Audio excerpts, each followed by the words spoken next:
Lectures on World War II. As I mentioned in the lecture for the Great Depression, it's going to be the buildup for World War II that is actually going to pull the United States out of the Great Depression. That's exactly what happens, is by 1941, by the summer of 41, the war began. Well, let me back up and say World War II actually began in 39, September 1, 39, in Europe. And the United States is trying to stay out of it. But Roosevelt is very worried about Hitler. He's very concerned about what Hitler could do, might do. He doesn't trust him. And so what Roosevelt wants to do is he wants to basically mobilize defenses, obviously for defense. And so he's actually going to call for a military draft in the summer of 41. And so you're going to have millions of men that are basically drafted into the military. So that pulls either unemployment people, men who are unemployed, or they're working and they're pulled in the military, which they are being paid for. And so that's either going to decrease unemployment, okay, or it's going to open up jobs for other people. It could open up jobs for women, or it could just open up for jobs for men who do not fall in like draft range.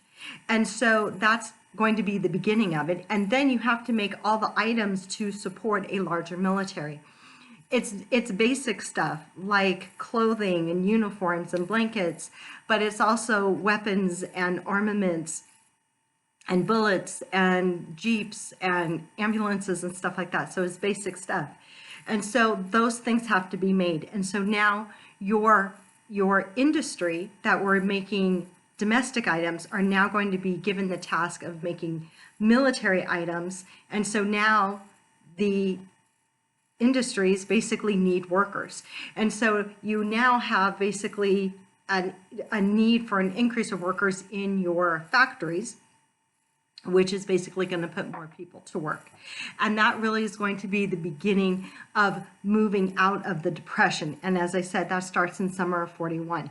Now, the United States will not officially be involved in World War II, until December 8th.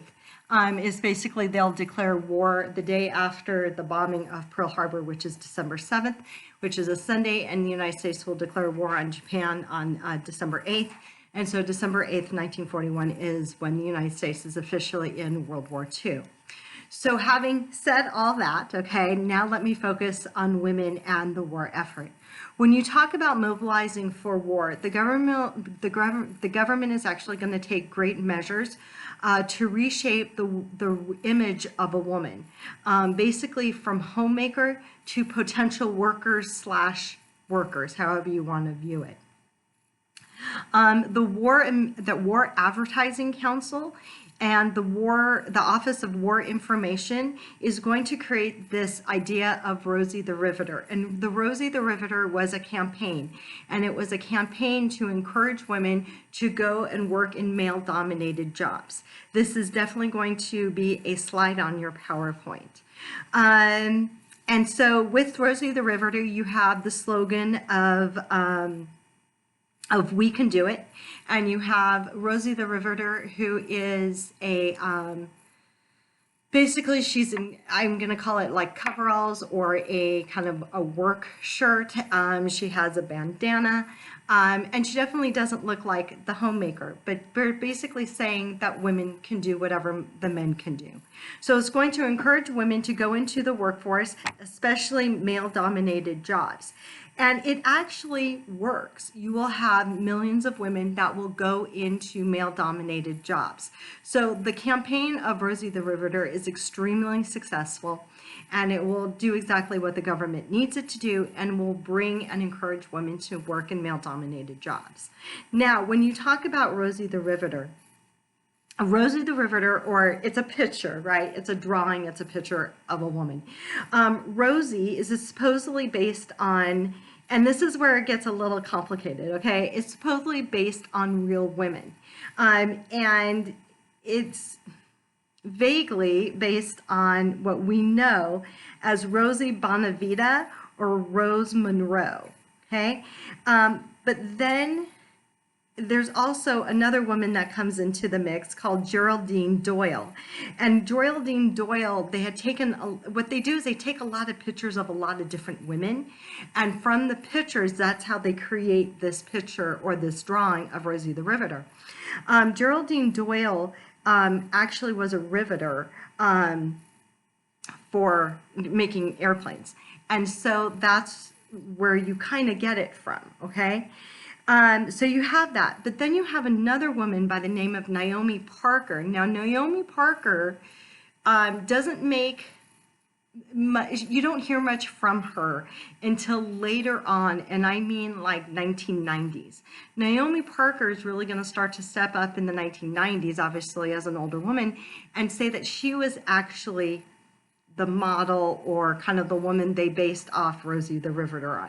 So at the end of the day, okay, I'm not really quite sure who they actually based Rosie the Riveter off of, but for me, it doesn't necessarily matter of who you might think is actually Rosie the Riveter, the real person in real life. But the concept is that they took pictures of real women, and they took pictures of real women doing real jobs. And then they will kind of take that and then morph a campaign around that. Talk about that. Okay. Now, when women are working in these male-dominated jobs, you will have women, you might have them like sing songs or have sayings that kind of motivate them, but then that will actually move into films. And if those films are also part of the campaign, if you will, to encourage women. You have films like Swing Shift Maisie, and then you have songs like We're the Janes Who Make the Planes. And so all of these kind of things were definitely motivators. It was motivators to get women out there, and it was motivators once women are actually in these jobs. But when you look at Rosie the Riveter, the campaign, the movie, the songs, sayings, however you want to look at it, okay? It created an image of a woman that is a dynamic citizen. And it's creating a picture of a dynamic citizen that can basically do whatever she wants to do. And that is a radical shift from the way women were perceived before this time period. Women were perceived to be homemakers. They were considered to be delicate things. There was women's work. And so this is really going to change the perception of women, okay? And definitely a societal perception of women, but can also make changes inside the woman also to say, I really can do it. I really can work power tools. Now, when you have this whole Rosie the Riveter campaign thing, now obviously there's this overall feeling in the United States that women should be at home raising the children. And you have people who are definitely really resistant to it. And you'll have men who are resistant to women coming in and working alongside them. And they'll say that the quality of the work is going to go down because women won't be able to do the jobs, especially when you're talking about like power tools, like riveting. And they'll say that the quality of the work will actually go down. And this will be kind of one of their arguments. You will actually look, okay, when you go back and look, and actually at the time period, let's just take a plane for existence. For example, you have a plane, and the plane's going to have to go through for safety inspections, and they're going to inspect the work of the workers. They can't tell what work was done by women versus what work was done by men. So obviously, women are doing work that is comparable to men. The one thing that they will find is that they will find that a woman's like learning curve is a little bit higher, a little bit longer than men. Men might pick up a riveter, even though they have never used a riveter before, and they'll figure out how to work it and actually be quite proficient in it, basically by the end of the day. Women might take like another day to do it. Okay, so the learning curve was a little bit longer, but once they figured out how to learn it, once they kind of figured out how to get it down, it was good. And like I said, they could not differentiate what work was done by a woman and what work was done by a man. So it just goes to show that women can do the work. Okay. So when you talk about 1940, 11.9 million women were working. By 1945, 18.6 million women were working. That is a 20% increase. Okay, child care centers were created because they had to be created. Because women will say, well, I would go to work, but I have kids and I have basically a babysitting issue. And so it's not all companies, but like your larger companies would be able to create child care like centers within the company. And then you'll start to see like individual private child care centers also start to pop up. And this is really kind of the first time that you see that in American society. And so you definitely see that. Okay, another thing is the War Manpower Commission. Okay, the War Manpower Commission will basically create equal pay for equal work. And what that means is that women will get equal pay. Now, once again, the women know that it's only during the wartime, but you got to take what you get, right? It's like, I'm going to take it and I'm going to run with it. So women, for the most part, will get equal pay. There are definitely some stories and some times that women did not get equal pay. And usually women did not actually fight it. Okay. And so they kind of took what they got. But for the most part, I will say overall, okay, majority basically got equal pay. But at the end of the day, or at the end of the war year, however you want to look at it, women were making good money. They were making good money because they were working so much, because many of them got equal pay, and because they were working a lot of hours. During the wartime, the war years, you basically were working 6 days a week. Usually you had 1 day off. And also you had the opportunity to work overtime. It was actually very popular to work double shifts. And maybe not every shift was a double shift, but it was actually very popular for workers, men and women, to pick up double shifts because you basically got like time and a half, you got more money.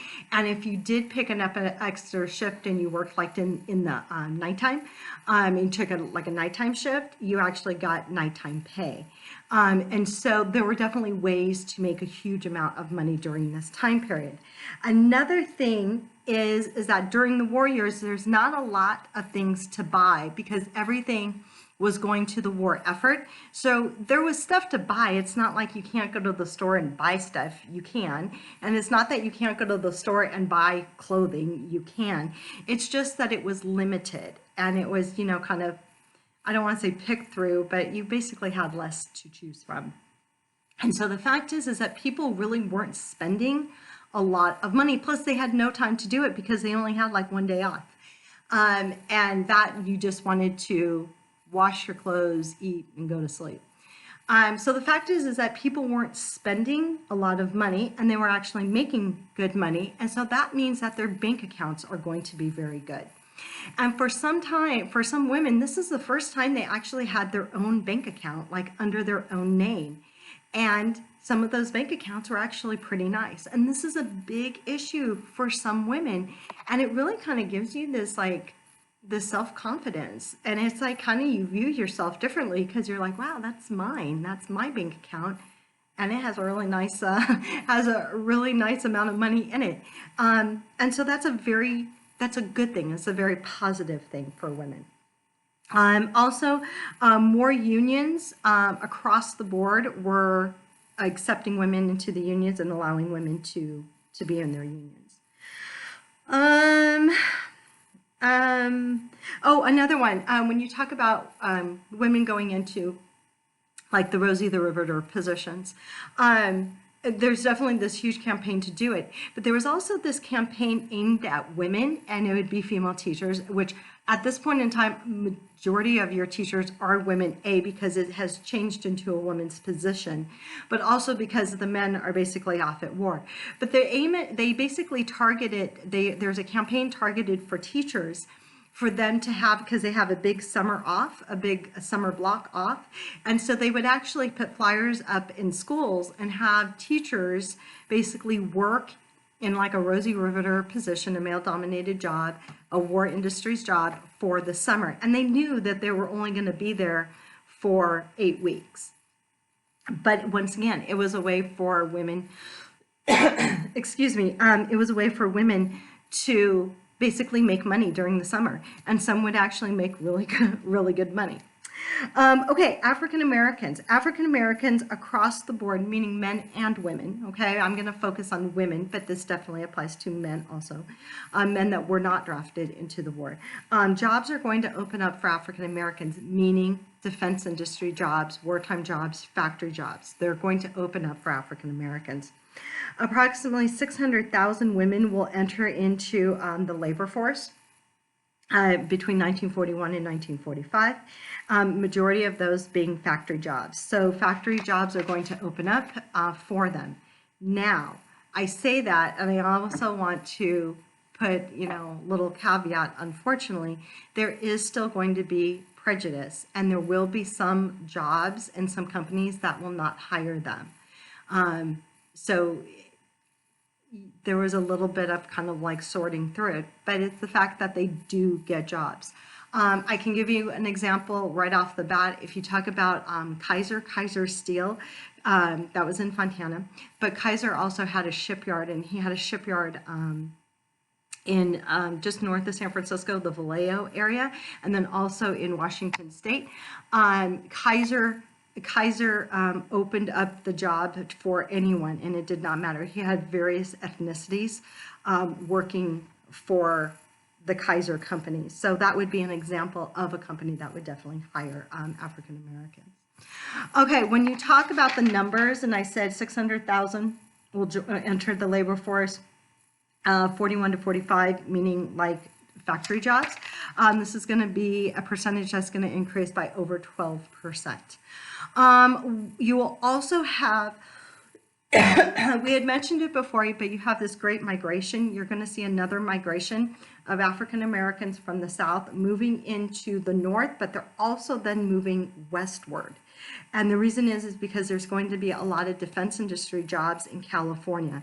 And so it's estimated that about 500 or 500,000 African Americans, men and women, will move into the Los Angeles area looking for those factory jobs.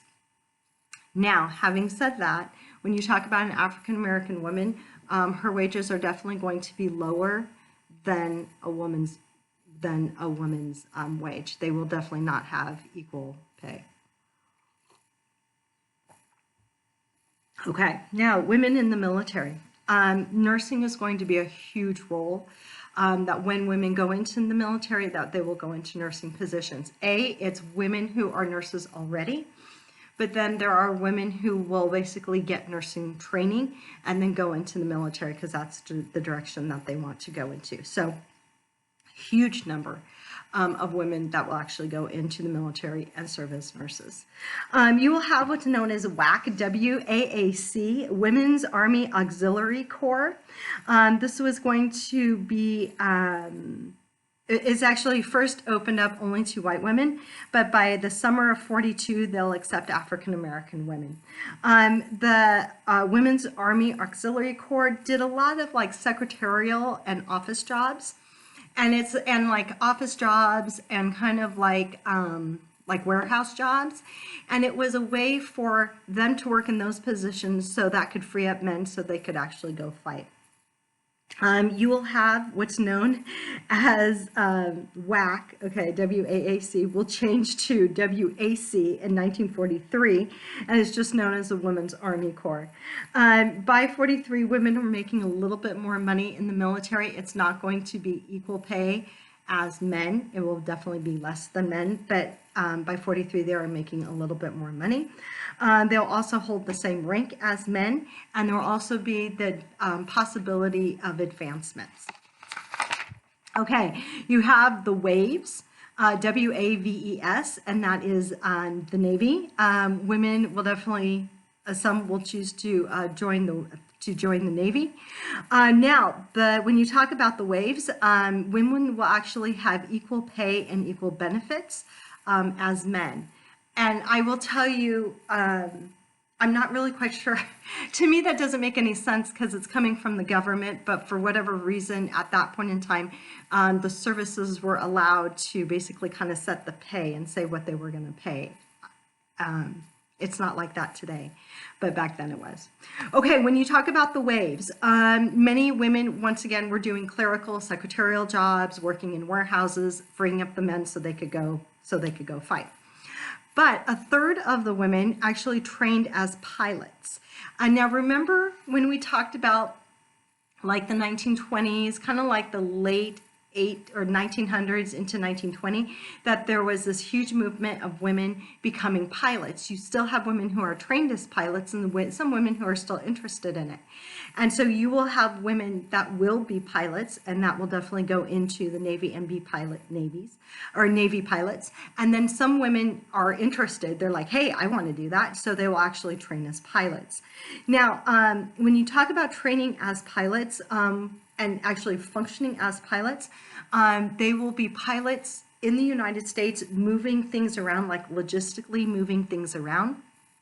But they would also be in outside the United States, I would say like in Europe or in Asia, not in a place that is actually in a war zone. They would be basically flying in areas that were basically not war zone.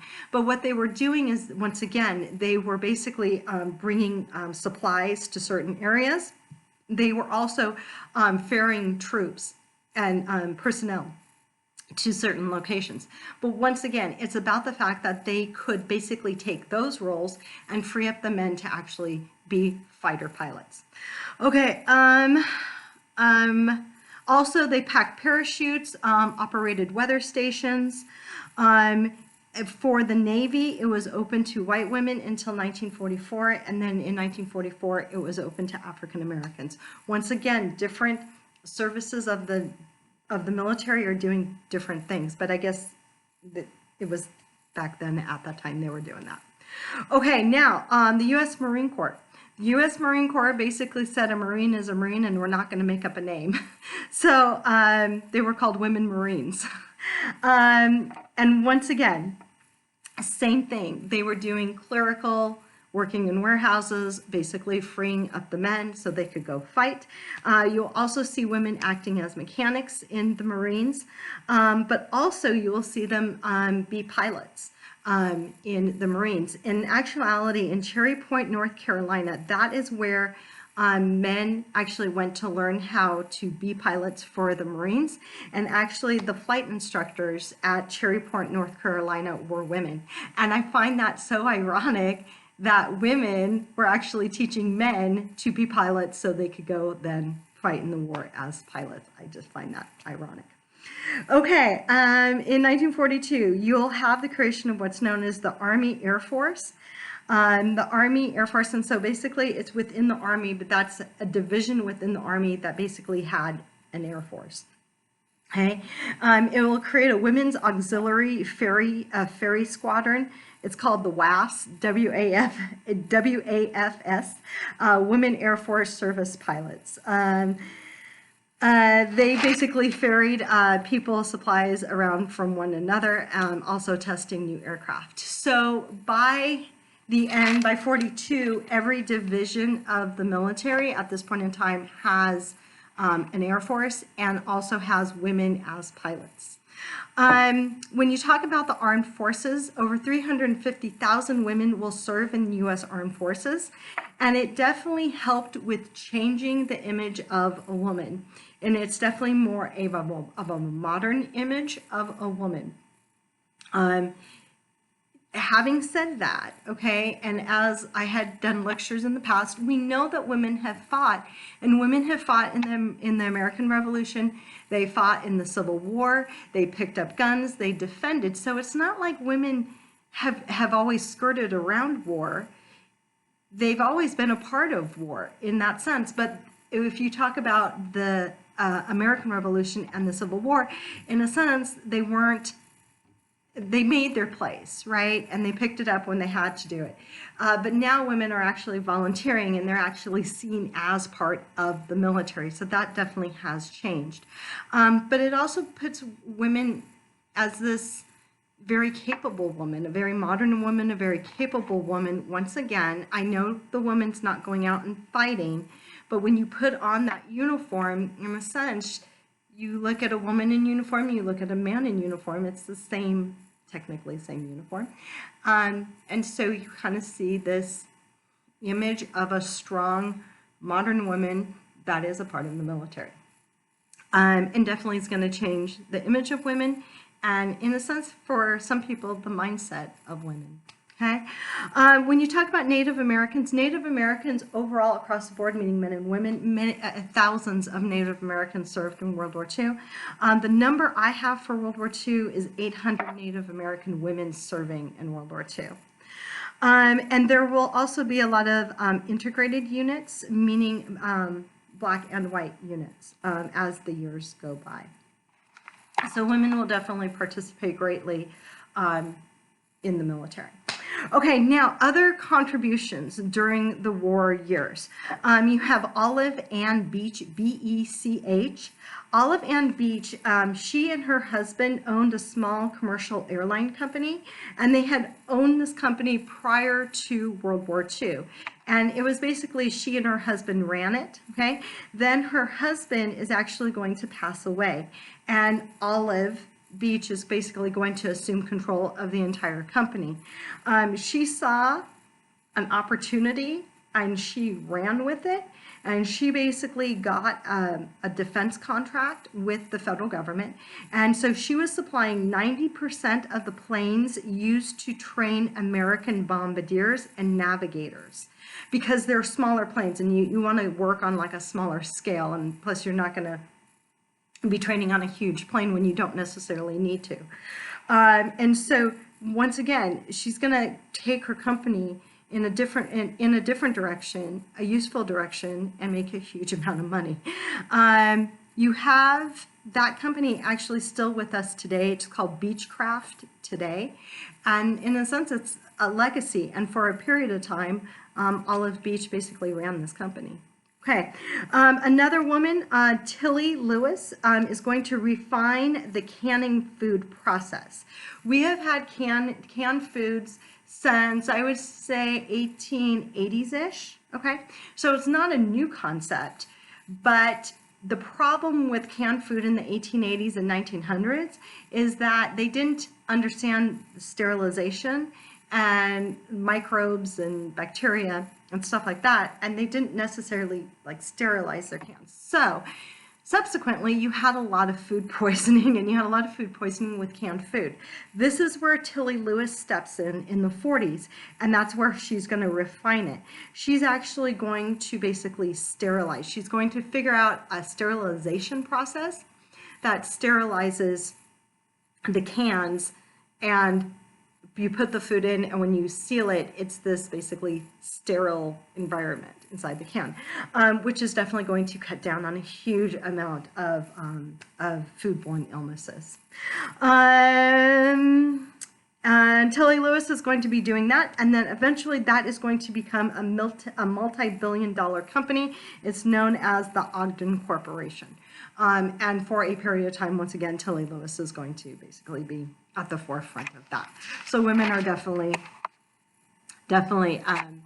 doing their share in various different ways.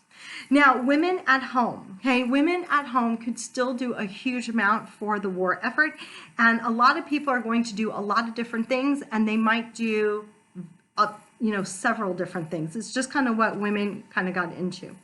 Like basic stuff. They could sell war bonds, and they would do like war bond campaigns, and they would be doing war bonds. All Americans were encouraged to have victory gardens, basically grow your own food or grow as much of your vegetables, fruits and vegetables as you could. You were encouraged to recycle. This was something that everybody was encouraged to do. You wanted to recycle tin cans. It was like kind of a difference between it, or a melding of tin and lead cans. So that would be recycled. Rubber, any type of rubber thing. would be recycled, especially like tires. Another thing was nylons. Nylons was something to be recycled. So your pantyhose, your nylons, were basically donated. You would recycle them and donate them. Once the war took off, I would say by 42, nylons or pantyhose for women are extremely hard to come by. You really honestly can't get them in the United States. Even very wealthy people, even if they're willing to pay good money for them, you couldn't really find them. And the reason is because of the nylon was used for making parachute material. And you can't even buy them somewhere else because everybody was using that. And so the big thing was that you wanted to basically recycle them and turn them in at that point in time. And then also not necessarily recycling, but I mentioned it for World War I. It's going to be for World War II. You're going to have, meatless Mondays and wheatless Wednesdays, and you'll have all these recipes that are going to be shared amongst various women on, all these recipes, that's the word I'm looking for, to have your various recipes to kind of spread out the food, if you will, and ways to kind of spread out the food, if you will. So there was that. So you wanted to do that, but it was also difficult. You weren't getting a lot of sugar. It basically all the food items and harvest basically went to the troops first, and then in a sense what was left over was basically for domestic use. And so it's not that you can't get eggs, but eggs, they're not quite as readily available. And so eggs were hard to come by, sugar was hard to come by, even flour, you could get it. But it was kind of like, oh, hey, I found some flour, I'm going to pick it up. So it was kind of those things. And so you just kind of had to adapt on what you had available and kind of try to be as self-sufficient as you could. Like another thing would be trying to mend your clothing, darn your socks, because once again, buying new clothing, buying material to make new clothing was not as easy to come by. And so this is just ways that women could help support the war effort by really trying to take care of themselves and their families on their own. Another way to support the war effort was donating your time to the Red Cross, or maybe even joining the Red Cross. The Red Cross, women would join the Red Cross and they would be in the United States working, or they could actually potentially be outside the United States, in Europe or in the Pacific, not where the fighting is going to be, but where it's safe, but they would definitely be providing their services. But many women could either work in the United States for the Red Cross or volunteer their times, and they would be rolling bandages, making care packages, getting blankets, packing the care packages, as I said. So that was a way to support the war effort. Another way was USOs. USOs, the United Servicemen's Organization, and it's basically an entertainment division of the military. The military, the government, federal government, military is going to create the USO. And it's basically providing entertainment to the servicemen, basically to the military. And you could do so by various different ways. One way was they would just put on shows.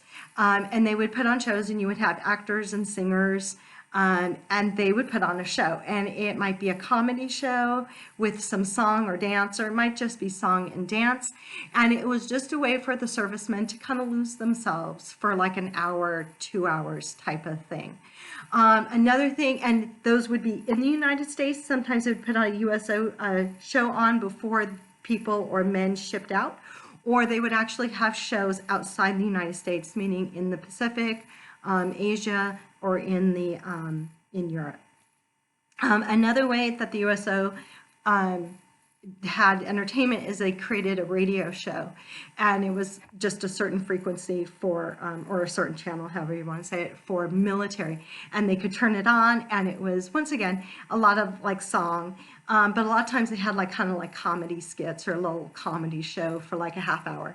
Once again, it was just a way for servicemen to kind of lose themselves for a little while. And for us, they actually did a USO radio show at March Airfield in what we know today as Moreno Valley. But that was one of the radio shows where they created one of the radio shows. Another way the USO provided entertainment is they would have USO dances.